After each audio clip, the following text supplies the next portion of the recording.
On the way back to Medina, the Prophet, peace be upon him, lay down to rest under a tree, his sword hanging from a branch. The rest of the people fell asleep under the trees. Suddenly, the ideal was disrupted with the arrival of a polytheist. He crept up and grabbed the Prophet, peace be upon him's sword, and asked the Prophet, peace be upon him, menacingly, "Do you fear me?" "Not at all," the Prophet, peace be upon him, replied, barely awake, but not at all perturbed. The polytheist asked, "Who will save you from me now?" "Allah," the Prophet, peace be upon him, replied calmly. The sword fell from the stranger's hand, and the Prophet, peace be upon him, seized it and posed the same question to him. "Who will save you from me now?" "You have me now," the failed executioner said, pleading for mercy, and mercy was shown. Then the Prophet, peace be upon him, asked the man to place his faith in the oneness of Allah, but he demurred, pledging instead never to fight the Muslims nor to support others against Islam. He walked away as a free man, and to his people he said, "I come to you after meeting the best of mankind." Umrah is finally performed. A year had gone by since the Treaty of Hudaybiyah, and in accordance with the pact, the Muslims were now free to set out for Umrah. After handing over the affairs of Medina to Abu Raham Ghifari, the Prophet, peace be upon him, started out for Makkah with 60 sacrificial camels under the care of Najjar bin Jundub Islami. Fearful of fresh treachery by the Quraysh, they carried weapons and 100 horses under the care of Bashir bin Sa'd. At Dhul Khalifa, the party entered the state of consecration and put on a ihram. The Prophet, peace be upon him, began chanting the talbiyah aloud. "Labbaik," he cried to his Lord. "Here I am, at your service, O Allah," he cried out, and his followers echoed his cry. The journey to the house of God was formally begun.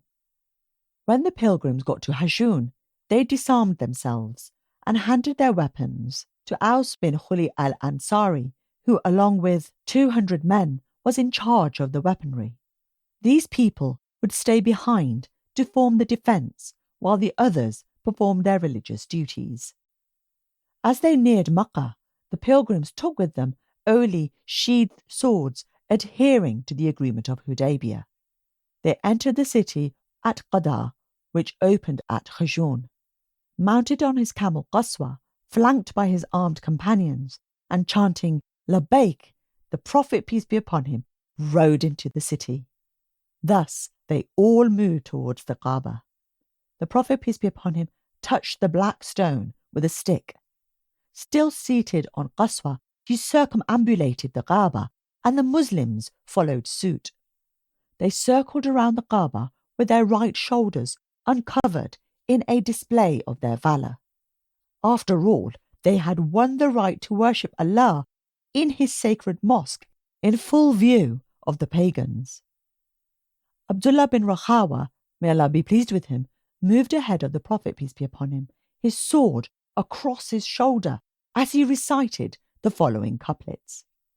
"Progeny of the unbelievers, step aside and make room. Make room, for all virtues lie in our Prophet, peace be upon him. Today we shall smite you at his command, upon whose revelation we smote you before. We will smite you to dislodge your skulls and make friend oblivious of friend." The polytheists sat on Mount Qa'iqa, north of the Kaaba, observing the newcomers in amazement and reluctant admiration. They had heard that the pilgrims were a sickly lot, reeling under the fevers rampant in Yathrib, as they still referred to Medina. But what they saw was different. These were not feverish, emaciated men, but proud, sturdy warriors who compared with the best of their own.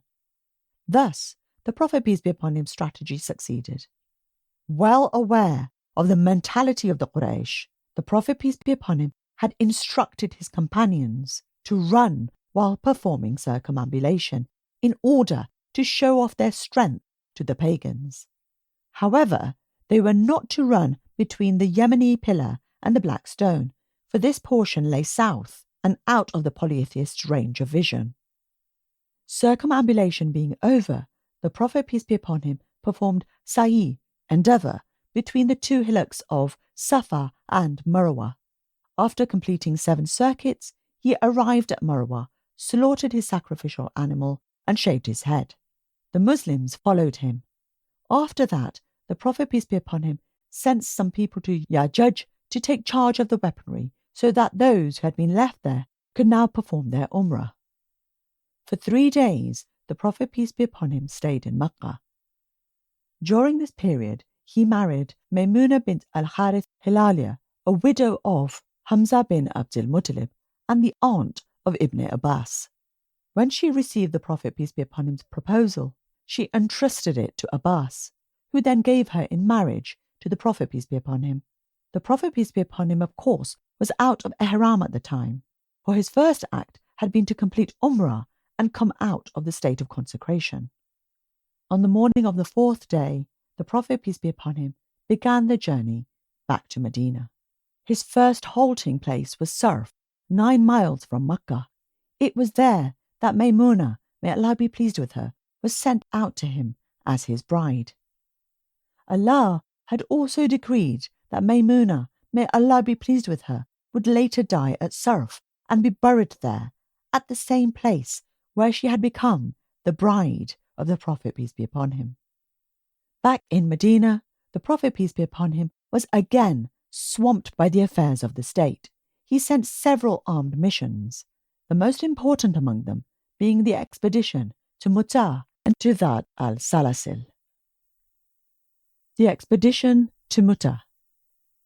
In the section on the Prophet, peace be upon him's letters to various kings and potentates, we have mentioned that Harith bin Umair Azdi, the Prophet, peace be upon him's envoy to the ruler of Basra, was slain en route by Sharabil bin Amr Ghazani.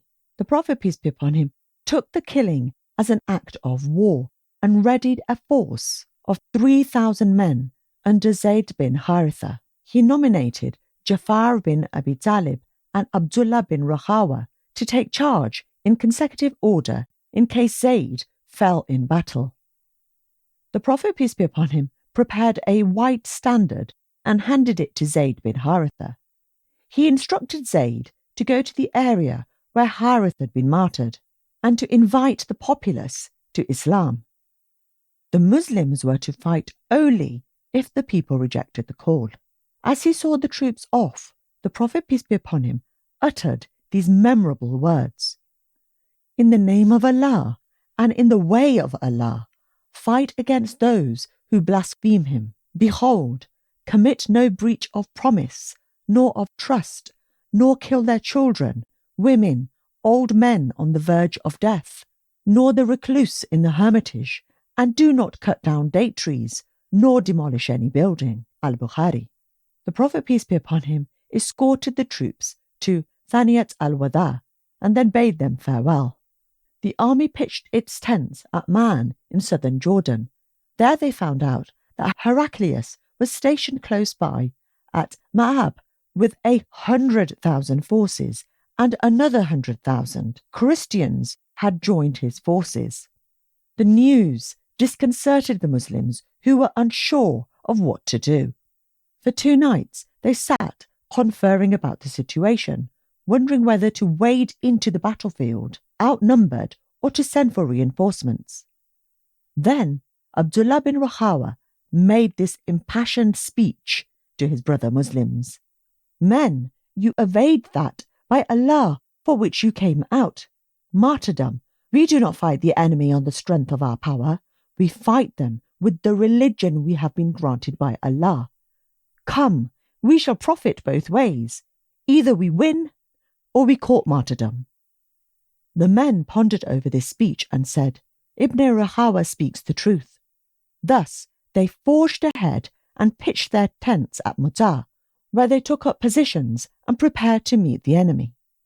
Fierce fighting broke out in one of the most striking yet little mentioned engagements in human history, when 3,000 soldiers from the nascent Muslim state challenged the might of 200,000 heavyweights of the Roman Empire.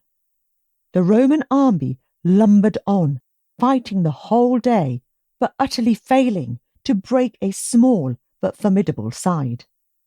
Their array of weaponry failed to give them the edge because they lost their best fighters. The standard of the Muslim detachment was held by Zayd bin Haritha. He kept fighting ferociously until he was pierced by the enemy lances. The standard was then taken up by Ja'far.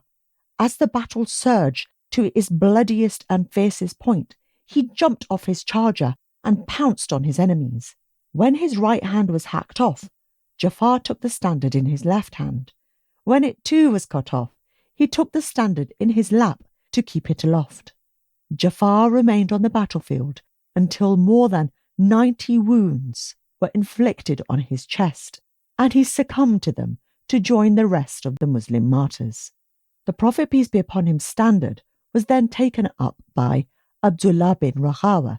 He moved ahead and then dismounted from his horse and pressed onwards until he too attained martyrdom. Thabit bin Arqam, who was nearby, flew to the side of the sinking Abdullaah bin Rawaahah to save the Prophet, peace be upon him, standard from fluttering down to the ground, and it was he who asked the Muslims to nominate by consensus Rawaahah's successor. Their choice was Khalid bin Walid, who had so often proved his strength against them as general for the Quraysh. Thus, the standard was transferred to Khalid, who came to be known as one of the swords of Allah. Khalid advanced towards the Romans and fought against them with such fierceness that 9 swords were broken at his hands. Sitting in Medina that same day, the Prophet, peace be upon him, was inspired by Allah with the knowledge of the events on the battlefield far away in Mu'tah. He gave the people the news of the martyrdom of the 3 Muslim commanders and informed them that the command had been handed over to Khalid bin Walid, whom he then referred to as one of Allah's swords.